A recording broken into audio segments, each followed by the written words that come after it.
Hi students, chemistry with home classes में आप लोगों का स्वागत है। मैं अमित कुमार आज आप लोगों को बताने वाला हूं कि आप जब प्रैक्टिकल में जाएंगे तो प्रैक्टिकल में एग्जामिनर आपसे कौन कौन से क्वेश्चन कर सकता है, तो आप किन किन चीज़ों पर तैयारी करेंगे।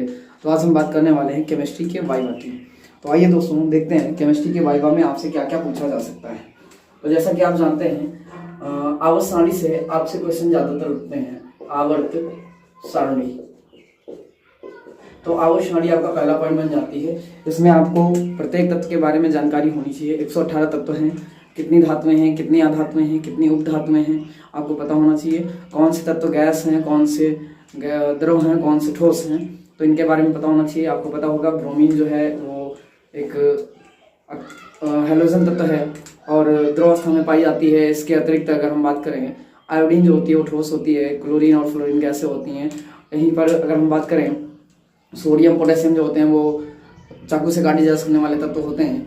और पारा जो होता है, पारा द्रव अवस्था में धातु होता है, अर्थात एक द्रव धातु होता है। इस तरह से कुछ क्वेश्चन और भी आ सकते हैं, तो इनके ऊपर आप लोग थोड़ी स्टडी कर लीजिएगा। नंबर 2 हमारा पॉइंट बन जाता है। नंबर 2 हम बात करेंगे अम्ल और क्षार पर। अम्ल तथा क्षार, तो अम्ल और क्षार में आपसे क्या क्या पूछा जा सकता है। आपसे जनरली पूछ सकता है कि आपके बॉडी में कौन कौन से अम्ल पाए जाते हैं, कोई 5 अम्लों के नाम बताइए। या फिर आपसे पूछ सकता है कि अम्ल क्या होते हैं और क्षार क्या होते हैं, या इनका रंग कैसा होता है लिटमस पेपर पर। या फिर ऐसा बता सकते हैं आप कि अम्लीय, आपसे पूछा जा सकता है अम्लीय मूलक क्या होते हैं और क्षारीय मूलक क्या होते हैं। तो आपको पता है आर्नियस प्रत्युत्पन्न आपको पता होनी चाहिए। H+ जो त्याग करता है, जो H+ त्याग करे जल में वो अम्ल होता है, और जो OH त्याग करता है वो क्षार होता है। और इनकी OH और H की संख्या जो होती है त्याग करने की, यही इनकी अम्लता या क्षारता कहलाती है। तो इस पर आपको कमांड करना होगा। तीसरा पॉइंट आपका बन जाता है अणुभार। अणुभार, अब ये अणुभार क्या होता है आपको पता है। प्रत्येक तत्व का अपना एक निश्चित अणुभार होता है, तो हर एक तत्व से उसके यौगिक का अणुभार निकाला जा सकता है। जैसे कि मान लो अभी मैंने दे दिया H2O का है। H2O का आप सभी को हालांकि पता है, मैंने एग्जांपल ऐसे ही लिया है। तो H का होता है 1 और गुणे 2 हाइड्रोजन है, तो इसका गुणे 2 हो जाएगा, प्लस 16 ऑक्सीजन का हो जाता है, तो बराबर इसका आ जाएगा 18 अणुभार जल का होता है। तो इस तरह से आपसे किसी भी यौगिक का, कार्बनिक यौगिक का, अल्कोहल का, ईथर का, या एसीटोन का, या फॉर्मल्डिहाइड, ऐसे किसी भी यौगिक का आपसे अणुभार निकलवा सकता है एग्जाम में। अगला पॉइंट हो जाएगा, चौथा पॉइंट हमारा IUPAC। तो IUPAC जो होती है ये भी बेसिक तौर से अगर देखी जाए तो एस्टरडिहाइड, फॉर्मल्डिहाइड, मेथेन, एथेन और मेथेनॉल, एथेनॉल, या formaldehyde, acetaldehyde, ketone, ether, diethyl ether, dimethyl ether, इन सब की IUPAC आपसे करवा सकता है। या इससे बड़ी अगर आपसे करवाना चाहेगा तो इनसे बड़े यौगिक ले सकता है। बेंजीन क्या होते हैं अगला पॉइंट आएगा। तो 5वां नंबर हमारा हो जाएगा 5वां बेंजीन और बेंजीन के व्युत्पन्न। बेंजीन तथा बेंजीन के व्युत्पन्न। तो बेंजीन तथा बेंजीन के व्युत्पन्न आपको पता होने चाहिए। बेंजीन में किस समूह पर कब आर्थो अटैक करता है, कब मेटा अटैक करता है, कब पैरा अटैक करता है, तो ये आपको पता होना चाहिए। आर्थो और मेटा पैरा की निर्देशन जो है वो आपको पता होना चाहिए। साथ ही साथ रिंग पर कितने कार्बन होते हैं, कितने हाइड्रोजन होते हैं, बेंजीन में कितने सिग्मा बंद होते हैं, कितने पाई बंद होते हैं, इसके बारे में आपको जानकारी होनी चाहिए। फिर अगला हमारा 6वां नंबर हो जाता है। 6ठे नंबर में आपसे हम बात करेंगे, तो यहाँ पर एरोमेटिक यौगिक तो ही जाएंगे। ये इनको एरोमेटिक यौगिक भी कहते हैं। तो एरोमेटिक यौगिक और एलिफैटिक यौगिक भी पता होना चाहिए। ये कैसे जलते हैं, इनको जलाने पर क्या दिखता है। तो आपको पता है एरोमेटिक यौगिकों को आप जब जलाएंगे तो गाढ़ा धुआं निकलता है, तेज काला धुआं निकलता है, जबकि एलिफैटिक यौगिकों को जलाएंगे तो इतना ज्यादा धुआं नहीं निकलता है। तो ये आपको पहचान होनी चाहिए। साथ ही साथ कुछ रासायनिक यौगिक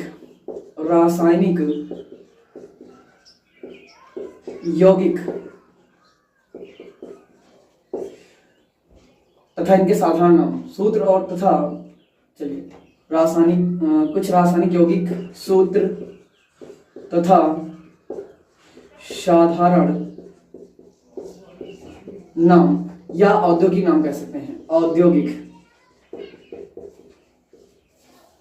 औद्योगिक नाम आपसे पूछ सकता है। जैसे कि आपसे पूछ लेगा नीला थोथा क्या है, हरा कशीस क्या होता है, उजला थोथा क्या होता है, और यूरिया का सूत्र पूछ लेगा, यूरिया का अणुभार पूछ लेगा आपसे। और साथ ही साथ अगर हम बात करें ब्राइन क्या होता है, NaCl का गाढ़ा विलयन जो होता है, और कॉपर सल्फेट या सिंदूर का सूत्र आपसे पूछ लेगा। और साथ ही साथ आपसे पीबीओ क्या है, लिथार्जी क्या होता है, गलेना क्या होता है, बोरेक्स क्या होता है, इन सारी चीज़ों के बारे में आपसे पूछेगा। तो आपको लगभग 30 से 40 योगी कम से कम याद होने चाहिए। और इसके अलावा अगर हम बात करें तो सातवें नंबर पर आपको याद होने चाहिए कुछ ऐसे सूत्र जो वैज्ञानिकों के नाम पर हो। तो वैज्ञानिक के नाम पर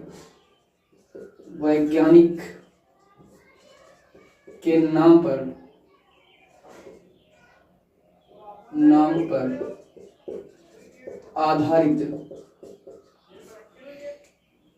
सूत्र तथा नियम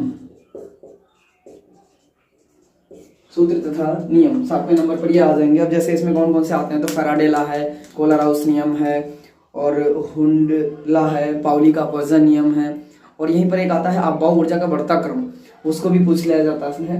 हालांकि वो वैज्ञानिक के नाम पर नहीं है, फिर भी लेकिन आपको याद करना होता है। राउल्ट का नियम मैंने बता दिया, और साथ ही साथ कोलराउस का नियम, इस तरह से हेनरी का नियम आ जाता है। इस तरह से बहुत से नियम आ जाते हैं जो कि आपसे क्वेश्चन पुट किए जा सकते हैं। साथ ही साथ इनके बाद अगर हम बात करें 8वें नंबर पर, तो 8वें नंबर पर हमारे वो नेम रिएक्शन हो जाएंगी, नेमिंग रिएक्शन या अभिक्रियाएं कह सकते हो, अभिक्रियाएं। तो ऐसी अभिक्रियाएं जो नेमिंग रिएक्शन होती हैं, जैसे उर्ज है, फिटिग है, रीमाटिमैन है, गाटरमैन है, कोच है, फिटिग है, और उल्फ किश्नर है, सर्ड्स है, और इस तरह से बहुत सी क्रिया है।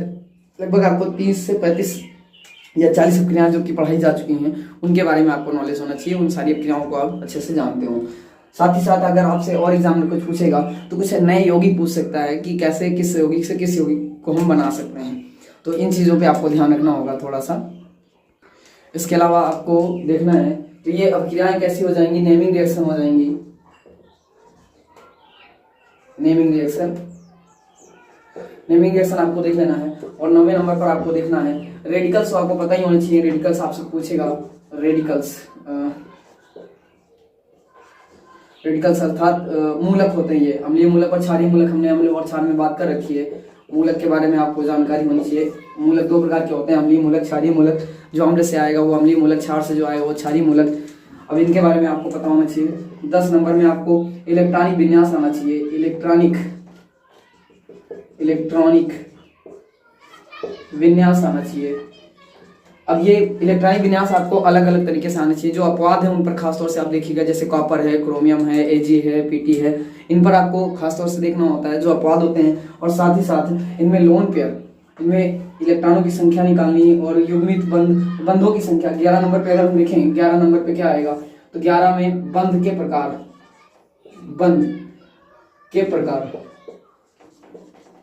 तो बंध के प्रकार आपको पता होना चाहिए। सहसंयोजी बंध, उपसहसंयोजी बंध और आयनिक बंध।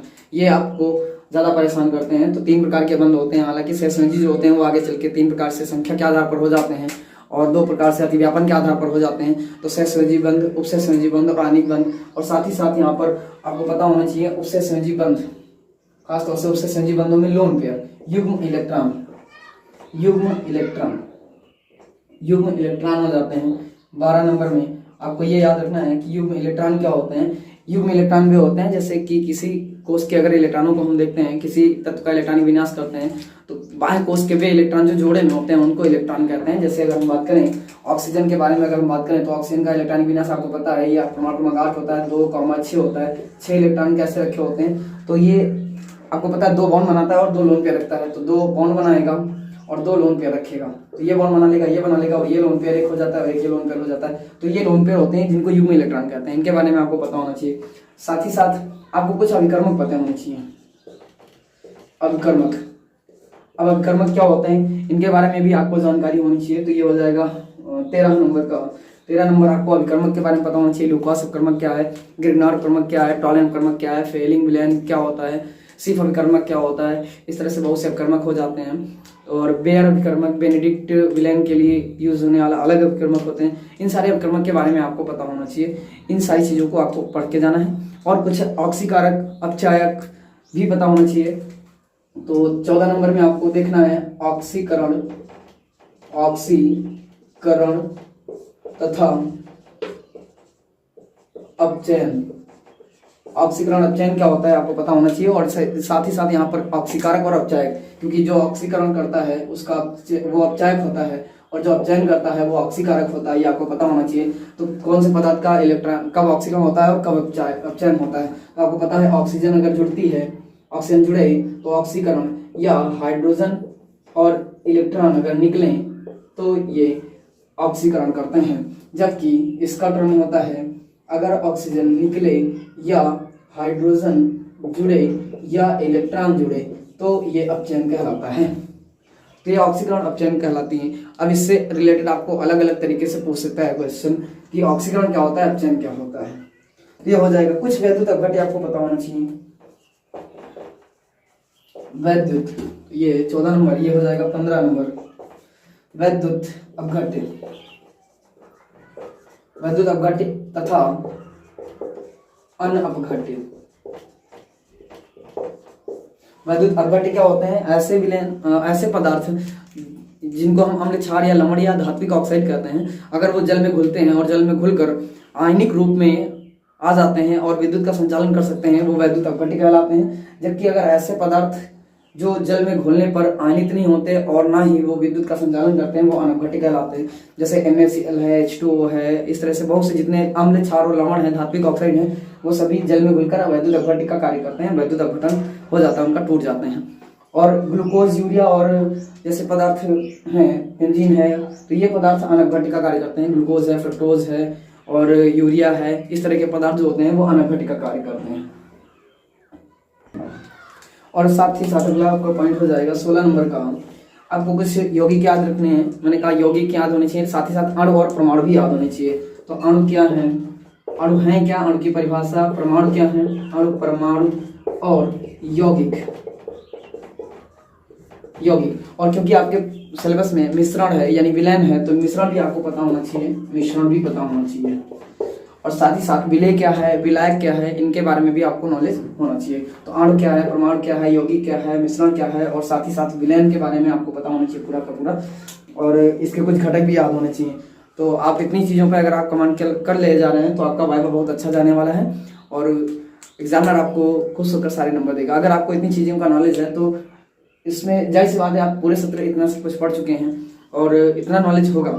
अगर आपसे एग्जामिनर कोई भी क्वेश्चन कर रहा है तो वो इन्हीं से करेगा, इनसे कोई बाहर विशेष तौर से नहीं आने वाला है, और क्योंकि पूरे सिलेबस से देखा जाता है। और 10 यूनिटें हैं आपके 12 चैप्टर में, 12 क्लास में, तो जाहिर सी बात है थोड़ी समस्या तो आती है क्योंकि सिलेबस बहुत बड़ा होता है, उतना सारा हम डिस्कस नहीं कर सकते हैं। लेकिन मैंने आपको वो सारी चीज़ें बता दी हैं जो आपके एग्जाम के दृष्टि से भी इम्पोर्टेंट है, और साथ ही साथ आपके एग्जामिनर महोदय जो आएंगे वो भी आपसे यही क्वेश्चन कर सकते हैं। तो आप इन पर थोड़ी कमांड बनाइएगा।